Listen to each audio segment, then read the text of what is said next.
Jason and Sarah Hold, the owners of DoorGrow, the world's leading and most comprehensive coaching and consulting firm for long-term residential property management entrepreneurs.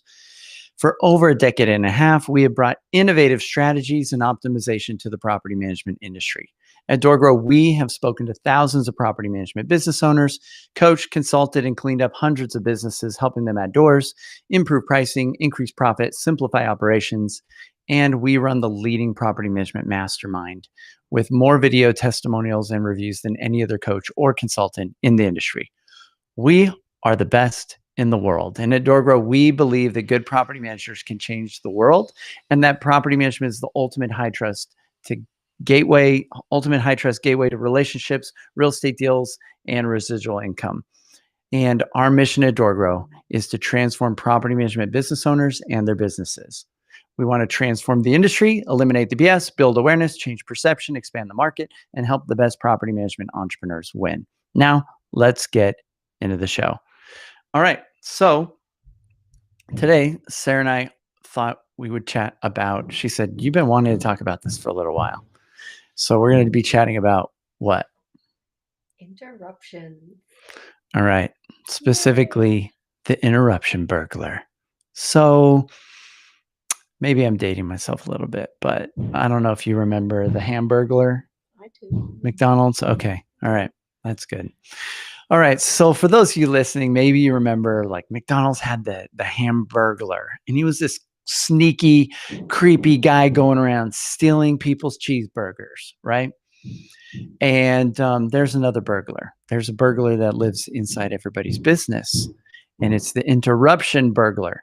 And the interruption burglar is stealing your money by interrupting. And so every interruption in a business is a hidden thief stealing from your business. And most business owners give a blank check out to every tenant and owner that they bring on that says, call me whenever you want to, interrupt me whenever you want to, steal all my profits. And a lot of property managers think they have to talk to everybody, and they that's what they're paid to do. And so they have to always be available. So we're going to kind of throw a wrench into that sort of level of thinking, because we've helped a lot of clients get out of the trap of lacking profit, lacking margin, by helping them escape or eliminate or tear up this blank check and eliminate the interruption burglar, or at least put some guardrails around that guy, right? So, all right. So where should we start? Well, tell them a little bit about what that is. Yeah. Well, why are interruptions so bad? What interruptions are you talking about? Yeah. Okay. So according to Gary Keller's book, The One Thing, it cites a study saying that one interruption costs 18 minutes of productivity. Dan Martell's book about time management says, I think it's like 26 minutes of productivity. So I don't know if it like we're just that much worse when we get interrupted now, but basically one interruption is going to cost you anywhere from maybe 15 minutes, somewhere between 15 minutes and 30 minutes of wasted labor. Why? Because when we get interrupted, if we're in the flow or we're working on things and we're being productive as a team member or as a CEO or a COO or whoever, whatever our role is, we get interrupted. We then have to rebuild that house of cards that we were in the middle of working on, figure out where was I, what was I working on, what, kind of reestablish our thinking, get back into the groove of what we were trying to accomplish, what we were working on, especially when we're trying to get into deep work where things get really productive and effective. And so one interruption, if it happens every 20 minutes or so, which in a property management business is not hard to do, you may find you feel like you're just spinning your wheels, or your team members are working and busy all day long, but they're not actually producing a whole lot of output. And so this can be very expensive in a property management business. Not only that, but usually a lot of times the interruptions are internal.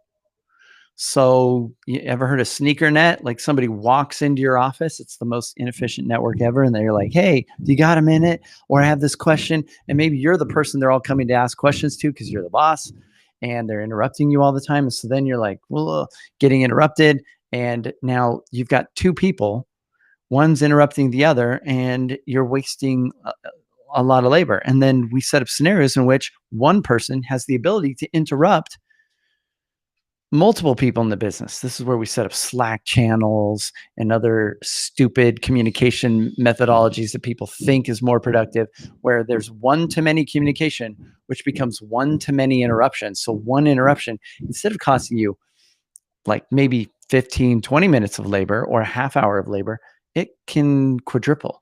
It can be 10 people at a time. It can be really expensive. And then, sometimes one's interrupting the other. So it's doubling. People are just wasting your time and money. And so it's really easy for you to lose all of your profits and all your margins to staff through interruptions and a lack of productivity. And we see people get stuck at small door counts on a per person basis. They're like, I can only manage 50 units by myself, or a property manager with a whole team, I can only manage 100 units. And a lot of people think, well, that's pretty good, but it's not, right? Sarah managed 265 at her peak, basically by herself. Eventually had one part-time person. I had one part-time person. Yeah, eventually. Part-time, I was part-time. But Yeah. between us, we worked. You weren't even a full-time equivalent. Equivalent. Yeah. And that's because you had eliminated a lot of interruptions because you just didn't want to deal with them. And you set really good boundaries. Deal with them. It's that I had a better way of dealing with them than what everybody else does. Well, yeah, which was to not be interrupted. Yeah.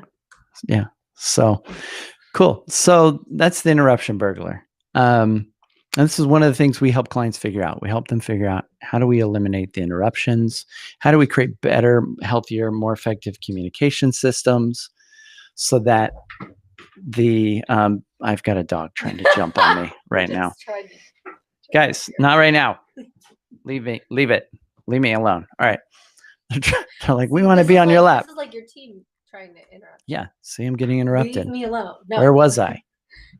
Your tenants do Great this. Captain. Sometimes your clients do this. Sometimes your team members do it. Yeah.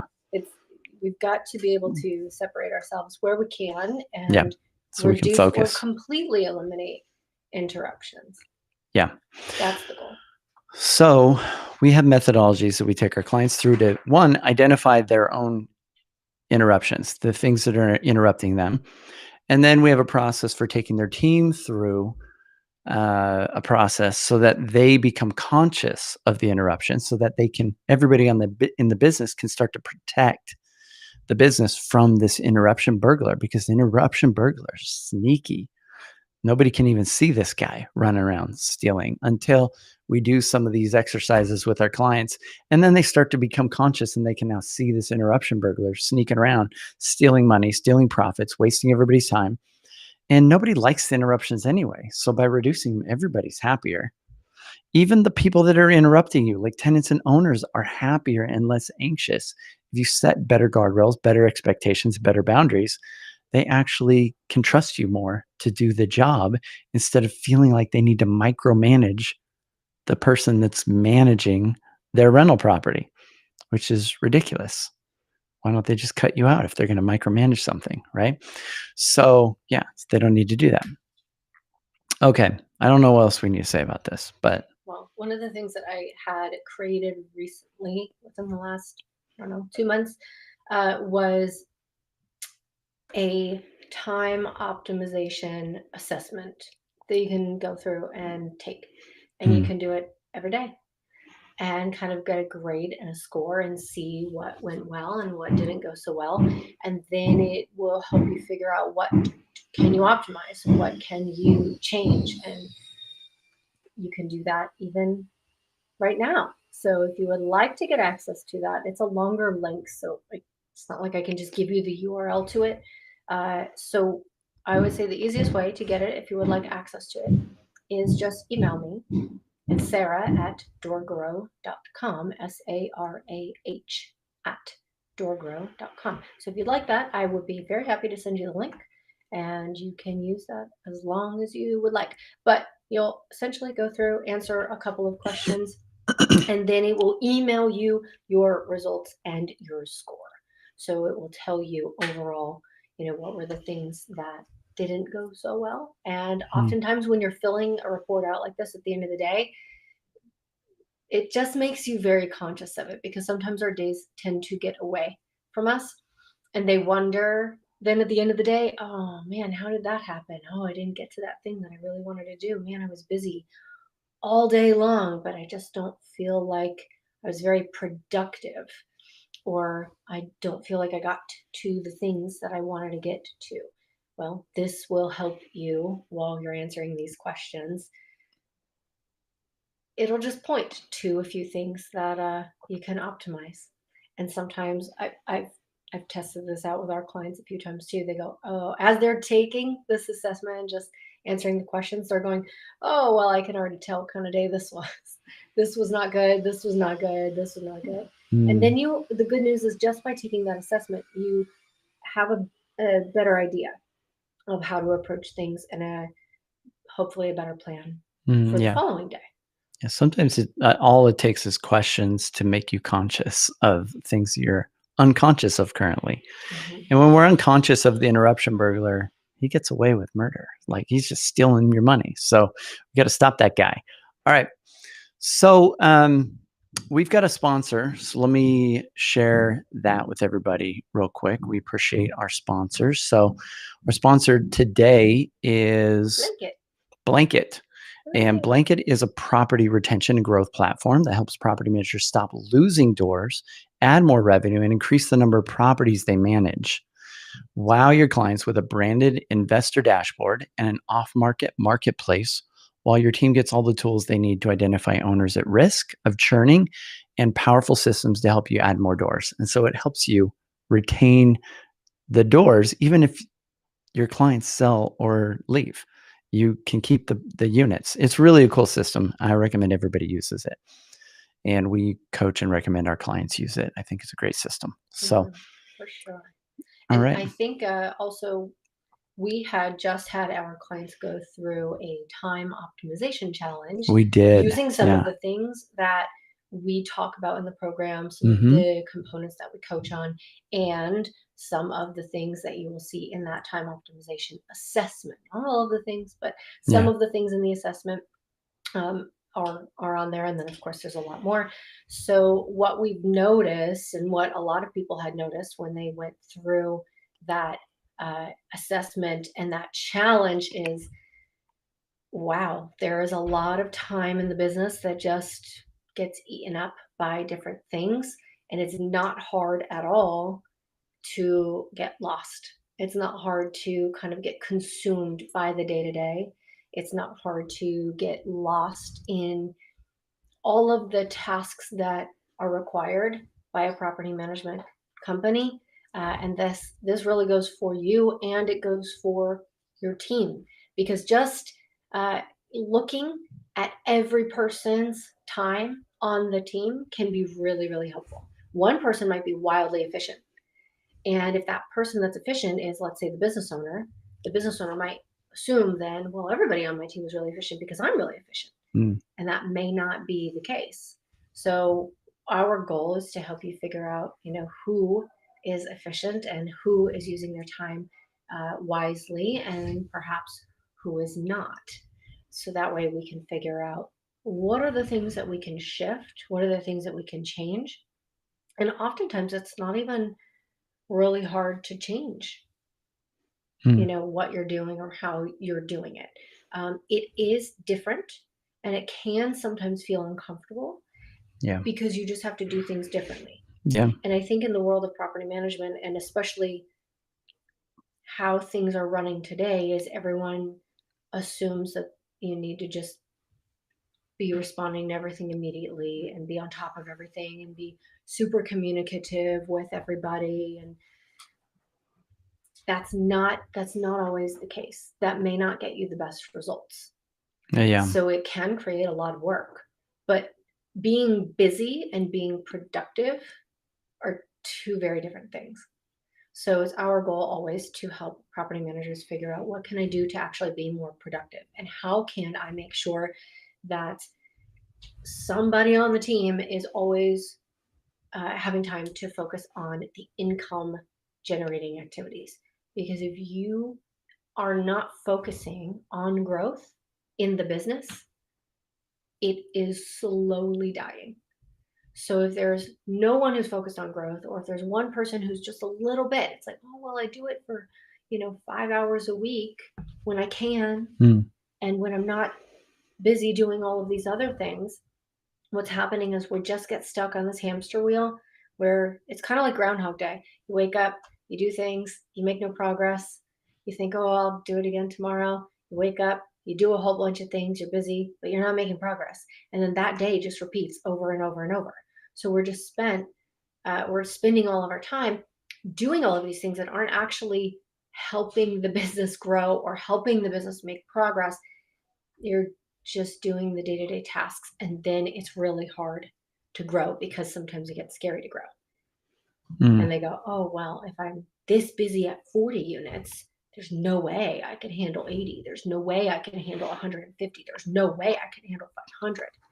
And if you're running the 500 units the same way you're running the 40 units, the answer is yes, there's no way you can do it. Mm. So you need to just look at doing it a different way. Yeah. Yeah, you need to start running your business the way you would at 1,000 doors when you have a small amount of doors, because it's going to be completely different. And a lot of people, when they first start out, think they need to please everybody, take care of everybody in a special way, and they don't set healthy boundaries. They take on too difficult clients. They make a lot of mistakes. So by optimizing your time, and our goal with our clients isn't just to make you more productive. Our goal with clients is to make sure as a business owner that you are more fulfilled, that you're enjoying your day more. It's not just about being able to somehow accomplish and do more work. The goal really is for you to do more of the things you enjoy and less of the things that you don't enjoy. And so, usually, for most business owners, that very first exit you need to do in the business is to exit doing the frontline work. If you can make it past that, everything gets a lot easier. It's a lot nicer. But when you're doing frontline work, or when you have an entire team, but they're asking you questions on how to always do or make decisions about the frontline work, you're not out of the frontline work. And so you got to exit the frontline work, then you got to exit managing everybody, and then the next step is then you're like a CEO or you're a leader, and you might want to go to some higher levels of exit. But a lot of people can't escape the frontline work. They can't figure out how to do that. So they just sell the whole business. They jump all the way to the last exit. They're like, let's go. I need freedom. And then they go start another business, and they kind of paint themselves into a corner again, and they're miserable. So there's a very simple path that we can take clients through to help them get that freedom. And so if you feel like you're frustrated and you're asking this question all the time, like, why won't my team just think for themselves? It's because you've built the wrong business. The business is not built around you. The business is built around the business, which means you are now the servant to the business instead of the reverse. And so you built the wrong business, which means you also built the wrong team, and you can't see it. Sometimes it takes some outside perspective to get perspective so that you can see it. And that's one of the things we enjoy helping our clients figure out, sometimes replacing their entire team. And yeah, if you're not enjoying your day-to-day role and you have an entire team, you built the wrong team because you built it around the wrong person. You're showing up wearing hats and doing things in the business that you shouldn't be doing because you're not the best at this. You're not somebody that enjoys it. And I guarantee if there's certain hats or roles you're wearing or holding on to right now that you don't enjoy, somebody else out there would be better at it than you. And I know that's humbling to think in the beginning. It's a very humbling thing to hire a team member and see them perform better than you, outperform you. But ultimately, smart business owners know that you want to build a team of people that are better at the stuff you don't enjoy. Because if you don't enjoy it, you're never going to be great at it. So, all right. Well, anything else that we should add about the interruption burglar or about interruptions? I think that's what we've got. We've got a lot of tactics. We've got a lot of methodologies. There's a lot of little things we could share about that. But in interest of time, if you're interested, Sarah's already offered very generously her cool assessment. Send an email to Sarah with an H at doorgrow.com. Doorgrow.com. It's got to have the H, otherwise I don't get it.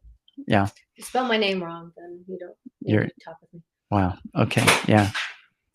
No patience for that. Nope. All right.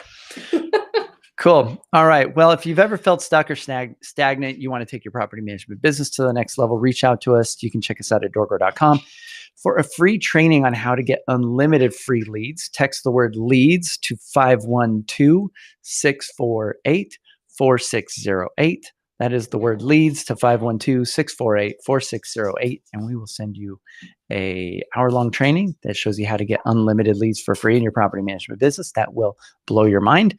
Also, join our free Facebook community just for property management business owners at doorgrowclub.com. And if you'd like to get the best ideas in property management, join our newsletter at doorgrow.com/subscribe. And if you found this even a little bit helpful, don't forget to subscribe and leave us a review on whatever channel you found this on. We'd really appreciate it. And until next time, remember, the slowest path to growth is to do it alone. So let's grow together. Bye, everyone.